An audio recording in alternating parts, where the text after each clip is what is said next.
Arsenal are heading to the Etihad Stadium on Sunday, and the most important Premier League fixture of this entire season is arriving at the worst possible moment in terms of the injury crisis that has been building and accumulating and compounding across the past 5 weeks in ways that have tested this squad's depth to its absolute limit.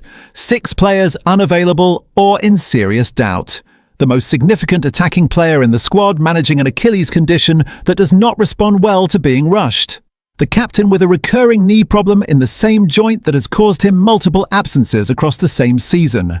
The first choice right back missing for 5 consecutive matches. And a winter signing brought in specifically to provide attacking cover, who has now also picked up a knee injury in his first weeks at the club. This is the reality Arsenal are navigating. This is the injury picture that Mikel Arteta and his coaching staff have been managing with every training session and every tactical meeting this week. And yet, Arsenal still sit 6 points clear at the top of the Premier League. They are in the Champions League semi-finals after progressing past Sporting CP. And on Sunday, they have the opportunity to win at the Etihad Stadium, a result that would be by any objective measure one of the most significant and most decisive moments of Arteta's entire managerial tenure at this football club. Let us go through the injury picture systematically and honestly, because understanding exactly what Arsenal are working with heading into Sunday is the only way to properly assess what is realistic and what is achievable at the Etihad. Bukayo Saka is the single most significant absence and the one that changes the shape and the threat of this Arsenal team more than any other individual player. This is not a muscle strain or a minor knock. Arteta confirmed in his press conference this week that Saka has been managing an Achilles issue and that it is something he has been carrying for a while, which is the most revealing detail in everything that has been said publicly about his condition. Achilles tendinopathy is a degenerative condition that does not respond well to load being applied before the tissue is ready. It does not resolve itself through willpower or determination. It requires careful management and progressive loading, and the time it takes is determined by the tissue, not by the schedule. Arteta framed his update carefully, saying the progression is positive and that he hopes it will be a matter of days rather than weeks, but noting that the player has to respond to increased load before any decision can be made. That is not the language of a manager with a player who is close to full fitness and ready to start a match of this magnitude. That is the language of cautious medical management and genuine uncertainty about what Sunday will bring. The decision on Saka will come down to how he responds in training on Friday and Saturday, and until those sessions are completed, nobody at Arsenal can say with confidence whether he will be available. What Saka's absence means tactically goes far beyond the obvious statement that he is Arsenal's best player. In Arteta's system, he is a structural linchpin who provides width to stretch defensive blocks, combines with the overlapping fullback to overload the right channel, cuts inside to create central shooting opportunities, and presses from the front as one of the primary mechanisms by which Arsenal win the ball back in the opposition half. When Saka is not on the pitch, Arsenal's right side becomes functionally predictable in ways that the best defensive organisations in European football can and do exploit. City will have spent the week preparing their defensive shape with that vulnerability specifically in mind, and Arteta knows it. The situation is made significantly worse by the injury that Noni Madueke sustained in the 62nd minute of the Sporting's second leg. The knee problem that forced off the winter signing who had been brought to the club specifically to provide cover in exactly this scenario. Arteta was cautious after the game, saying only that something happened in his knee and that he had to come off, declining to speculate about severity before scanning results confirmed the extent of the damage. Madueke was seen joining his teammates on the lap of honour at the Emirates after coming off, which was tentatively positive, and initial checks are described as encouraging.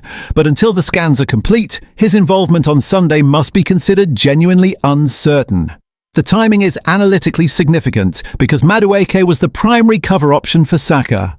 With both now unavailable or in doubt, Arsenal's depth at right-side attacking options is essentially exhausted in a way that creates a genuine tactical problem that Arteta must solve before Sunday's team selection is finalised.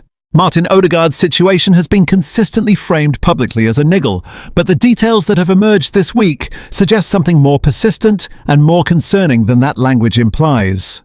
Odegaard himself confirmed in his programme notes for the Sporting second leg that he tweaked his knee during the first leg in Lisbon, and crucially that it is the same knee that has caused him problems multiple times earlier in the season.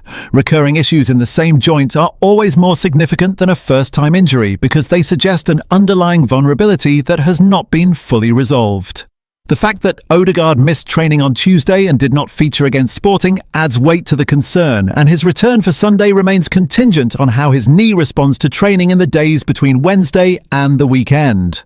What his absence costs Arsenal functionally is the creative engine of the central third, the player who operates between the lines and receives the ball in tight spaces and plays the quick combination passes that open up compact defensive blocks.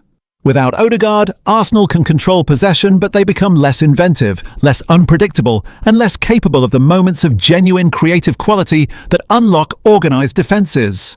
Against a Manchester City side that has spent years developing the tactical intelligence to defend compactly and limit space in central areas, that creative deficit is highly significant. Jurrien Timber has now missed 5 consecutive matches with the groin and ankle problems sustained during the Everton win on the 14th of March, and his return has been teased and delayed and teased again in a pattern that warrants cautious rather than optimistic expectations, regardless of what Arteta says publicly in the days before Sunday. Timber himself was asked whether he would be ready for City and said simply he cannot say, "We will see," which is the most honest assessment available from the player's own perspective.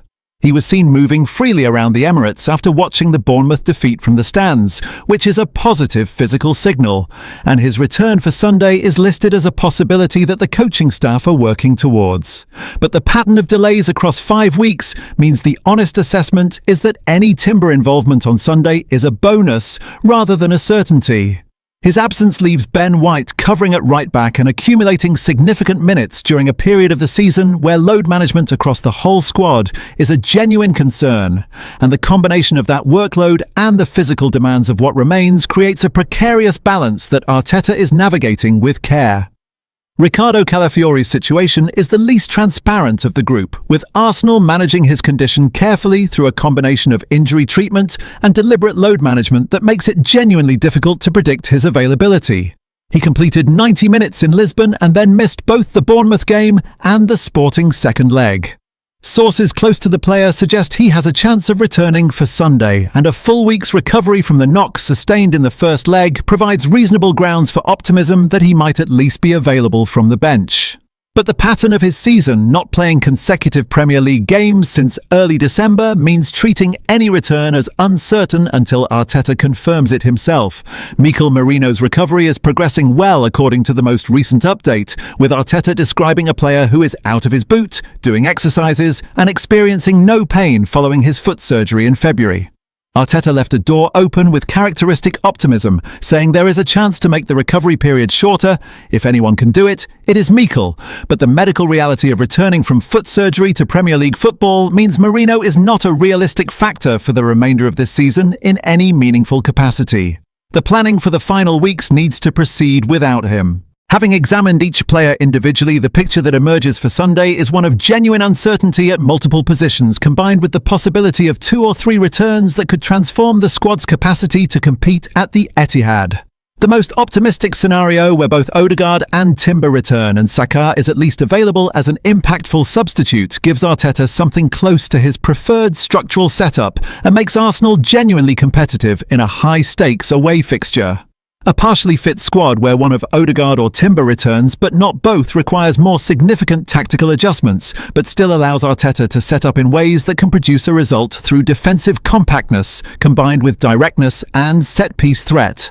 The most difficult scenario, where none of the key players return and Arsenal travel to Manchester without Saka, Odegaard, Timber, Calafiori and Madueke all available, demands a fundamentally different approach built around limiting damage and finding a moment of individual quality or set-piece delivery that City cannot deal with. The tactical framework that makes most sense regardless of which scenario materialises is one built around defensive solidity as the non-negotiable foundation. Arteta has demonstrated across his tenure at Arsenal that he can organise defences that are extremely difficult to break down against the best attacking teams in Europe, and the specific challenge of facing City's wide play with questions around the right-back position will be central to every preparation session between now and Sunday. How Arteta manages the balance between protecting the defensive shape and creating enough attacking threat to win or draw the match is the tactical question that will define the entire afternoon. The broader context that Arsenal supporters need to hold on to through all of this genuine and legitimate concern is the simple and powerful fact of the Premier League table. 6 points clear.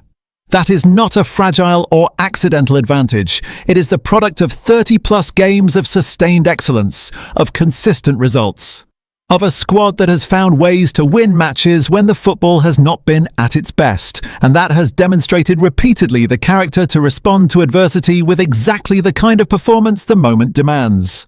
City winning this game would close the gap to 3 points and would create the kind of tension and pressure in the final 5 games of the season that Arsenal supporters know and dread from previous years.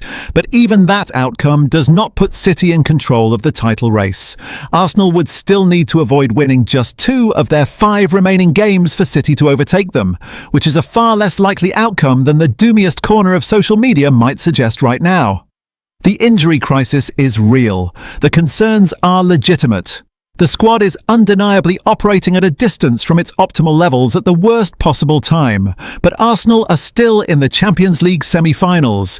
Arsenal are still 6 points clear of the club they are playing on Sunday. And the manager who will be in the dugout at the Etihad has already demonstrated this season that his ability to navigate difficulty, to find solutions where others see only problems, and to extract the best possible performance from whatever group of players he has available is one of the most reliable and most impressive qualities in English football management.